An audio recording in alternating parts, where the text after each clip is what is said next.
Hi అండి. కోడిగుడ్డు మామిడికాయ కర్రీ మీరు ఎప్పుడైనా టేస్ట్ చేశారా అండి? ఎవరైనా టేస్ట్ చేసి ఉంటే కామెంట్ చేయండి. నేనైతే ఫస్ట్ టైం అండి చేస్తున్నాను. సో కర్రీ ఎలా చేశానో వీడియోలోకి అయితే వెళ్ళిపోదాము. ఫస్ట్ అయితే కోడిగుడ్లను అయితే ఉడకబెట్టి ఘాట్లు పెట్టి రెడీగా ఉంచుకోవాలండి. తర్వాత స్టవ్ ఆన్ చేసి ఒక గిన్నె పెట్టుకొని అందులో ఎండుమిర్చి, పచ్చిమిర్చి, జీలకర్ర, ఆవాలు వేసి పోపు ఫ్రై అయిన తర్వాత సన్నగా కట్ చేసుకున్నటువంటి ఉల్లిపాయ ముక్కలను వేసుకొని ఉల్లిపాయలను అయితే పింక్ కలర్లో కానీ రెడ్ కలర్లో కానీ అయ్యేలాగా మగ్గించుకోవాలండి.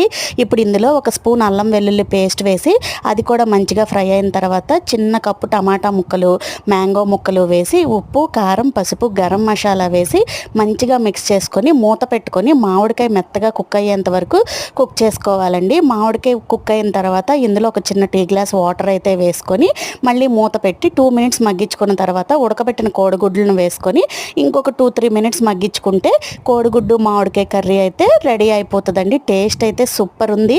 వీడియో నచ్చితే లైక్ చేసి సబ్స్క్రైబ్.